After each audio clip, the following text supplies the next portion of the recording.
somebody that influences a generation in their given sport or profession. When I was growing up as a young boy, the icons were in basketball were Wilt Chamberlain, Oscar Robertson, Bill Russell, and Jerry West. You know, they were bigger than life. For this generation, that was Kobe Bryant.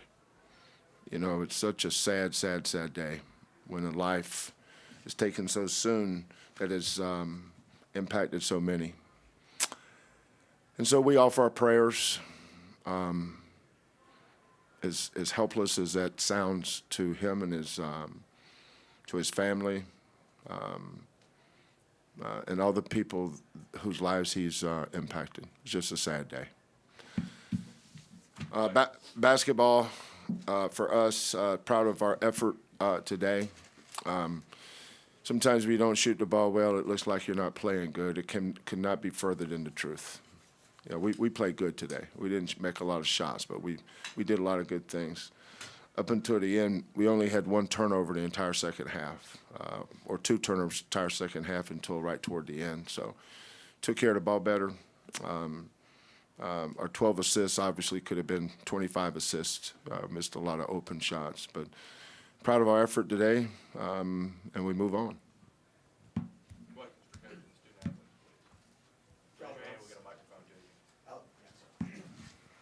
I know you coached in the league against Kobe. Yeah. Outside of that, what kind of interactions do you have with him, maybe at basketball camps and things like that? Yeah, the thing about the NBA, there's only 30 teams, and you play each other. In the West, you play everybody 4 times.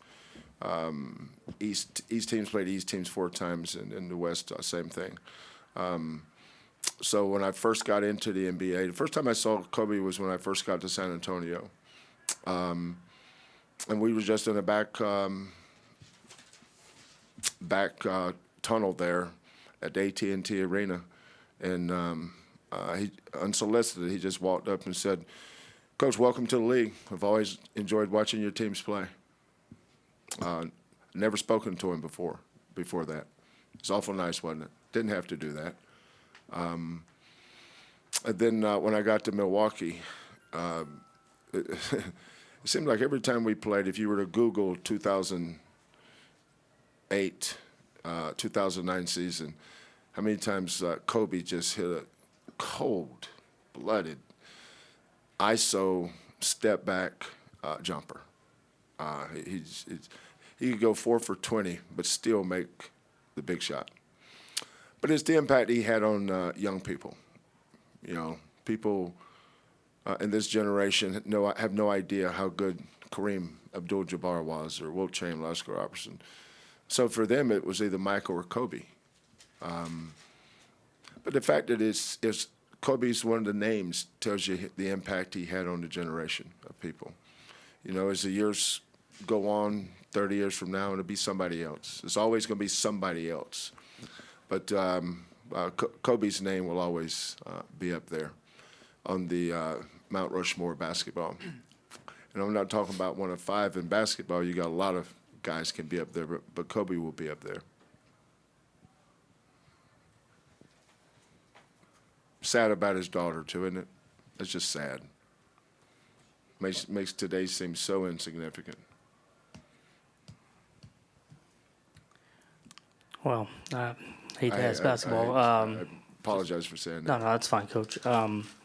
You mentioned just some of the things that maybe don't translate to where you see it, with the shooting or the score, but defensively, what you guys did. I think they didn't crack 40 till the last couple of minutes. Just can you talk about the emphasis there and what you guys were able to accomplish? Yeah, my staff does a great job of breaking film down. You know, we're very analytical in how we approach scouting reports. They really work at it. So our kids knew the actions, and then it comes down to executing principles. You know, if you set a side ball screen, we have a call for that. It's a middle ball screen. It's another call. throw the ball to the post, we guard it a certain way. So, basketball offensively is a game of actions.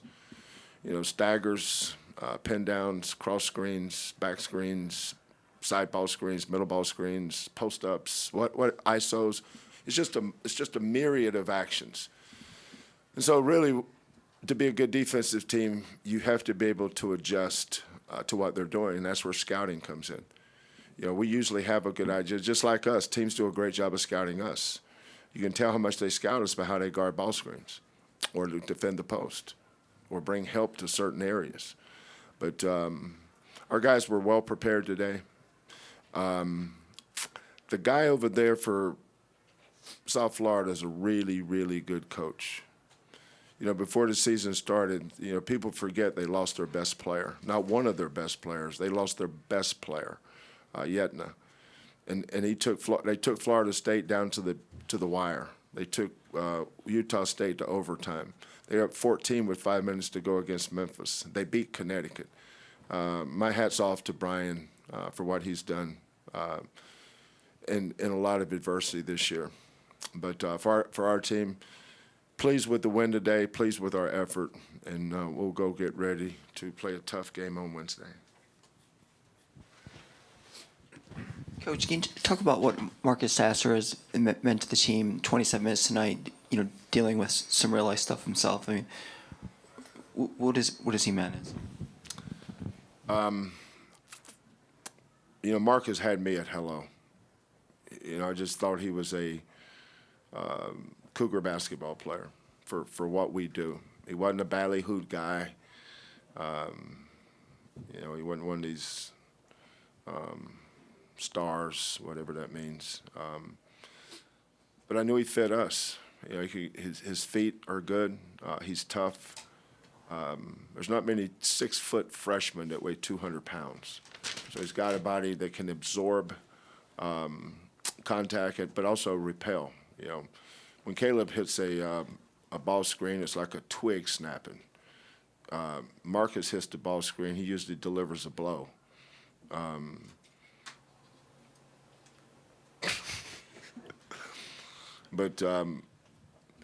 he's our best shooter.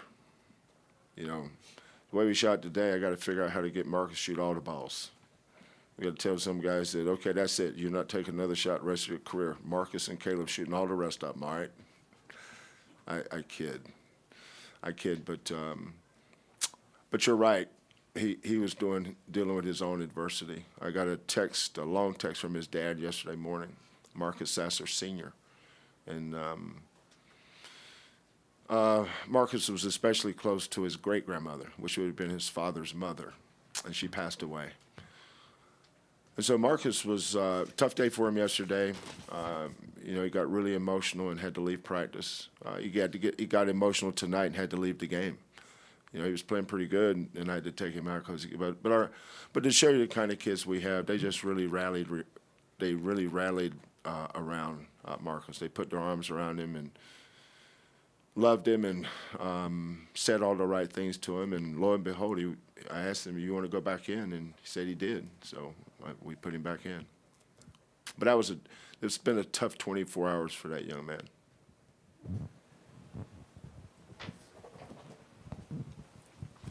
Fabian, do you or have you ever lost confidence in your shot when it's not falling? Early in the season, I did. Probably after the second miss, I probably wouldn't shoot it again. But Coach Sampson and my teammates always keep me confident. So now, if I miss a couple of shots, I just keep shooting it. Back here, for Caleb or Fabian, obviously y'all grew up with Kobe. Just finding out as you're coming out of the game, what's your thoughts on losing a legend?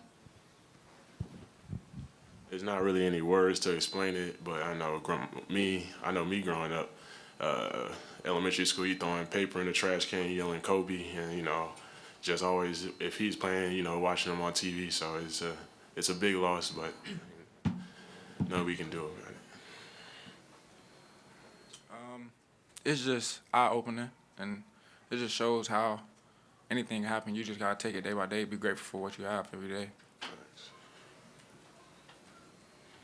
Caleb, as Coach was talking about, just some of the things that you do when maybe offense is not there. Just what's it like when you do have those moments as a team and you can kind of lean back and rely on what y'all do defensively and rebounding?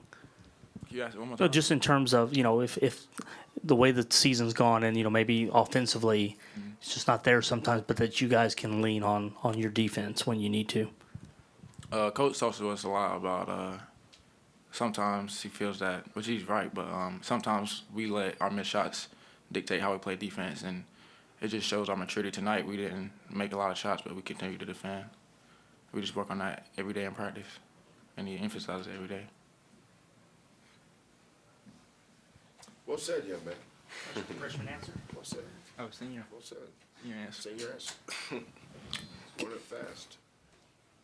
Coach, can you talk about Dejan and how he sort of developed this year? I think only one turnover today from the injury to now. Yeah.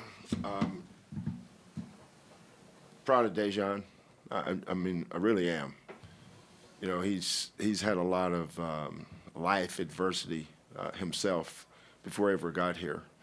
And from the first day of practice, I'd say, sometimes kids don't know whether they're on foot or horseback. Well, there's another extreme to that when it came to him, But the thing that helps Dejan and helps me coach him is he's such a high character kid. When I say a good kid, I mean he is a great, great young man. And character matters. You can't have a championship team unless you have great character. Somebody asked me the strength of last year's championship team. I'd say they were great kids. Great kids, you don't have to worry about discipline problems. That means you're allowed to coach basketball and teach them about things that they need to know about. But the other night, he goes from having 7 turnovers to the night one, and his one was kind of dynamic because we were holding for one shot that possession, and he just didn't get off it. When there's nothing there on the initial burst, he's got to move it.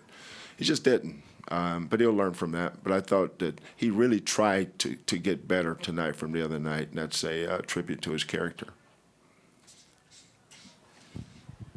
Coach, in his senior year, Chris Harris, the development there of just what he's done, whether it's the improvement at the free throw line or just his presence down low. Can you just kind of what you've seen from him and just that kind of those steps that he's taken? Yeah, another high character kid. Tremendous young man. He only has 6 internship credits left to get his degree. He's basically graduated. So he'll graduate. He's a Houston kid with a degree from the University of Houston. That's a big deal. That's a really, really big deal. He's the only person in his entire family to ever graduate from college. And a lot of people are quick to write kids off, talk about what they can't do. When I watch a kid play, I don't really focus on what he can't do. I focus on the areas I think we can help him with. And I felt like he was a kid that I felt Chris was a kid we could help. And then when we got to know him and saw what kind of kid he was, now he's real quiet, unassuming, but his greatest strength is he's a giant inside. He's got a big heart. He's got an extremely big heart, and he has no ego. Those kids have a tendency to be winners. Instead of focusing on himself, and he was not brought up as a I, me kid, or nobody ever put pressure on him that you've got to do this or you've got to do that. I love his mama. I love his daddy. He's got so many things that he's gotten better at since he's been here. But Coach Alvin Brooks has done a really good job with him too.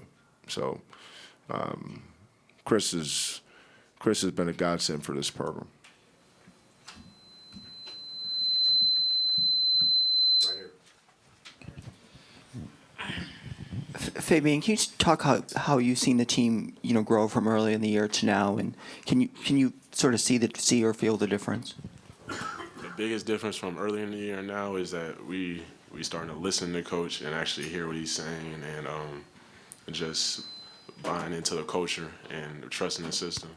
Early in the year, we was young, didn't trust the system. We was hearing coach, but we wasn't listening. But now we all starting to figure it out now, and we starting to realize coach is right all the time. Most of the time. My wife would